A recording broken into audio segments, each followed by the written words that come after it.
After the absolute bombshell and somewhat devastating news that Barbara Broccoli and her stepbrother Michael G. Wilson are stepping back from producing the Bond films going forward, now that the franchise is over at Amazon and MGM. Don't get me wrong, Barbara Broccoli and Michael G. Wilson are still co-owners, they've still got a finger in the pie. They just don't have nada creative control now. It's all on Amazon, which, do you know what?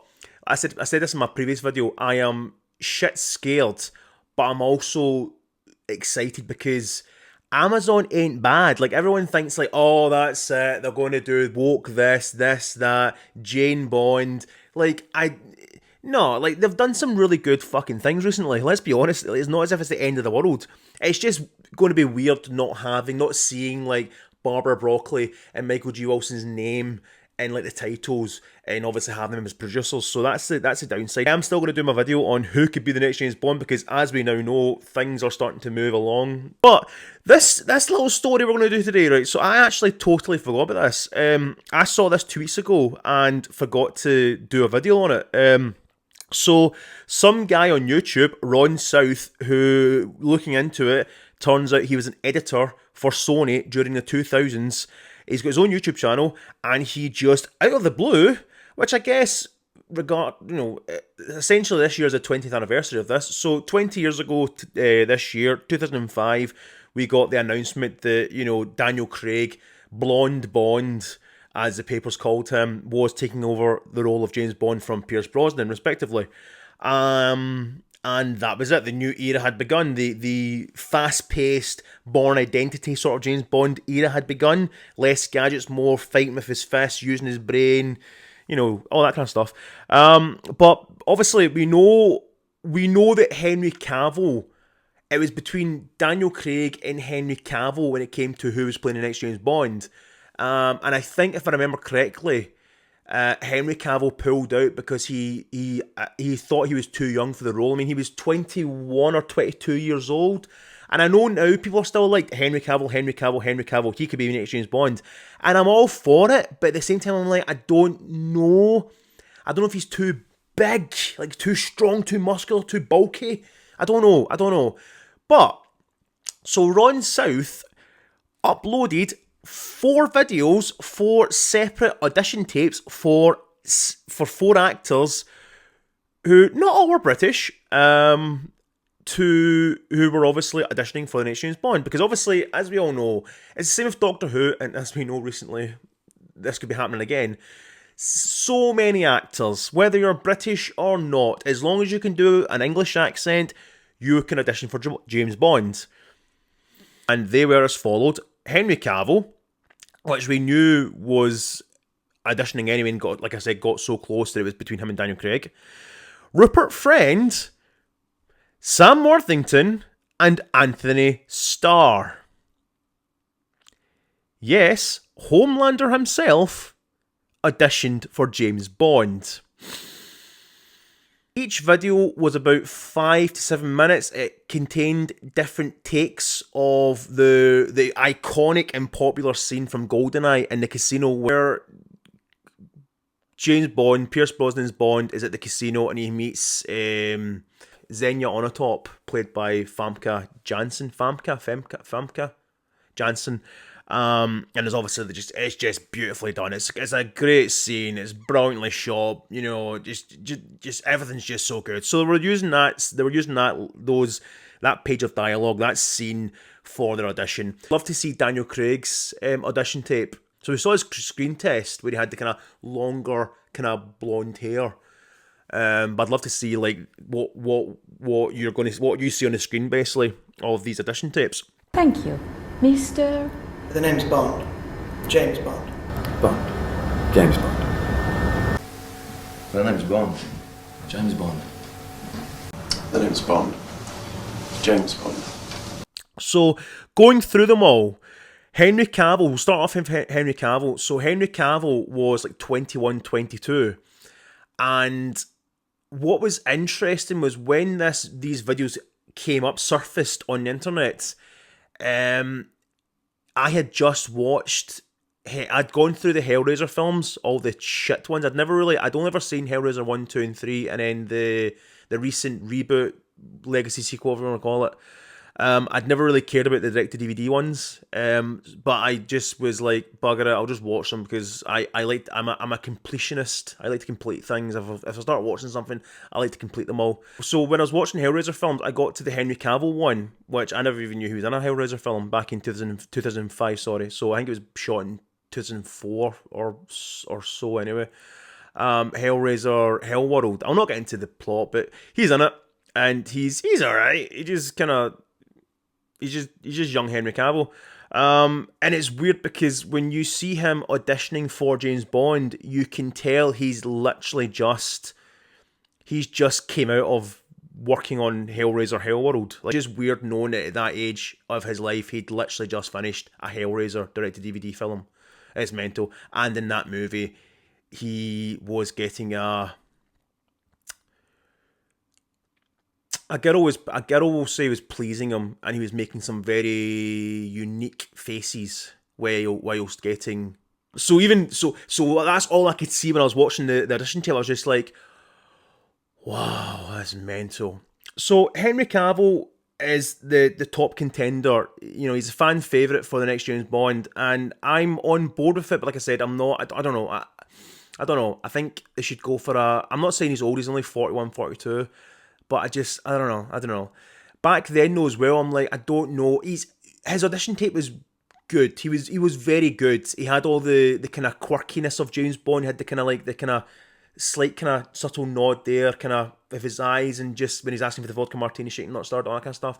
And it was very good. I'll give him his due. He was very good. He was definitely one of the better actors who auditioned, and I can see why he was so close to getting it. But then you can, I mean, he was obviously, he was slightly unexperienced at that point. Let's be honest, like, he was only 21, 22, so I can see why he maybe did think, nah, this is too big a role to take on now. I think at the same point as well, he auditioned for Superman as well, for the McG, J.J. Abrams film at that point as well. We've seen the pictures of that with the costume, and I don't know why that never happened, because he is Superman, obviously. He was Superman in Man of Steel for Zack Snyder and onwards, and now he's obviously no longer. But yeah, I think he'd have been brilliant as Superman at that point in his life. He would have been very young, but very good to just carry the franchise on for 10 years.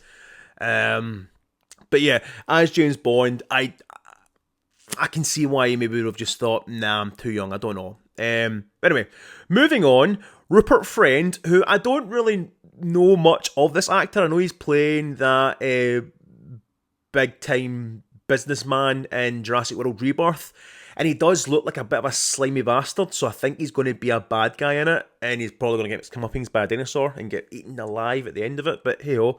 Yeah, Rupert Friend, like I said, I've not really seen much of him, so I can't really judge the guy on just being an actor and being like, he's a really good actor, like I could see him. But his audition tape, he was really good. He was a lot more suave, a lot more posh and proper spoken than the rest of the actors. So I could see him being very kind of Roger Moore, kind of like just very proper, suave, sophisticated. Like I was like, yeah, he's actually pretty good. Like I could see him playing James Bond. Maybe not now, but back then anyway, because I think back then he was about 25, 26. So I should put, like, say 45, 46. But yeah, he would have been really good actually. I had to watch his a few times just to really get into it. But I thought, yeah, he's actually really good. We'll go to Anthony Starr. So Anthony Starr, Homelander himself, being James Bond, and again, he was like, I think when I looked into it, he was like just turning like 30, 29, 30, 31. Ish. So he was late. So the thing is, when you look at all who they were going for, they were clearly looking for either extremely young actors, Henry Cavill, 21, 22, kind of mid-20s to late 20s. Obviously, they ended up going with Daniel Craig, who was 35, 36 at the time. So it's a vast range, a good 15-year apart between Henry Cavill and Daniel Craig, which was very interesting to see. And I'd like to see where they're going to go with the next actor. Are they going to go very young or sort of 30s, maybe pushing 40. Yeah, I don't know. But yeah, Anthony Starr was actually pretty good as well. Like, he was alright. He wasn't as good as Henry Cavill, as much as I didn't love Henry Cavill, but he was certainly not as good as Rupert Friend, sorry. But yeah, Anthony Starr was good. He had that. He had a sort of like what Henry Cavill was doing with the kind of subtle kind of looks and nods and all that kind of stuff, and had that kind of Bond kind of subtleness about him, like kind of like the odd kind of wink there, look there. So he was quite good, but I don't know. I just kind of. And the thing is, though, he is Australian, I think. Yeah, he is Australian, or is he from New Zealand? Oh, I can't remember. He's not British anyway, but do you know what? I'll give him his due. You could hear he was trying his best to put on an English accent, so I was like, fair play to him. Like, that was very well done. Like, he gave it his all. You could tell they were all just giving it their absolute all in his audition. So fair play to him, because again, James Bond is probably the most difficult of auditions ever. Let's be honest, it probably is. So there is a lot. There's so much pressure on, especially when you're taking over, when you're taking over and you're going into you're the next James Bond, taking over from the last guy, all that kind of stuff. There's a lot of physicality in these movies, and you've got to look good. With your top off, you've got to look good, but you've also got to look good. You've got to have that presence of just, you are a badass MI6 British motherfucker. You know what I mean? You've also got to do that. The name's Bond. James Bond, vodka martini shaken, not stirred. You've got to have all those quips all down to a T. But yeah, Anthony Starr was pretty good. I'll give him his due. He done pretty well. And moving on to the last but not least, and that is Mr. Sam Worthington from the Avatar films, and also he was in Terminator Salvation. He played Marcus in Terminator Salvation, which I still to this day defend that film and defend his character. If it wasn't for whoever the studio at the point in time was it Paramount and Skydance, ruining the twist that Marcus was a human Terminator hybrid sort of thing, that was really fucking annoying. I mean, they've also done that with all the Terminator films, or the recent ones anyway, just ruined everything about them, like everything. John Connor is now an evil Terminator. They ruined that in the trailer. But yeah, Sam Worthington is a good actor. He was good in Avatar. I've not seen the new one because I just don't really care for 8 Foot Smurfs, but he was good. He was good. His audition, though, God bless him. He had no chance of doing. He never even gave it a go of doing an English accent. He was just full on Australian accent, and it sounded weird, but it kind of sounded all right after a while. After watching his several different takes, you're like, I could get used to this. I know, obviously, let's be honest, he would never have done an English. He would never have done an Australian accent. He'd never have kept his normal accent. He'd have done, obviously, the British accent. I mean, Sean Connery was Scottish, so have at it. When you think back of George Lazenby, as much as he only had one film, he's one can Dan Bond. He was great. He was fantastic. He sounded so like he just had a perfect English accent. So I don't know if Sam Worthington would have developed an English accent with an acting coach, or a voice coach, or accent coach, what they're called. But it's just, and his audition was just so all over the place. He was just so, you could see he was definitely the most nerve-wracking one of all the auditionees. And it was a shame for him, because I was watching his audition and just cringing at everything he was doing. I was like, oh mate, no, because it's as if he was just, I think he didn't want to be there. I think he was just told that, listen, you're young, fuck it, go for it. And I don't think he really prepared for it or was really up for it at all. What made me laugh though, and it's not, like I said, it's not fair because he clearly was shiting himself, is that during one of the takes, he was reading his line and he was getting mixed up, and he's just like, fuck it, and just kind of kept going, and I'm just like, what? I don't remember that being in the script. So you could see and tell that he was really, really, like, his heart was pounding and just nervous and just not liking this at all. I'd love to see more of these, of the before the Daniel Craig era audition tapes. So hopefully Ron South upload. So I've seen a lot of people saying that, because a lot of people have spoken about this already. That's why I was like, oh shit, I forgot about this. And you know what? Perfect timing for my next video, which will come up hopefully next week, of who would cast as the next James Bond, now that Amazon are in full fucking control.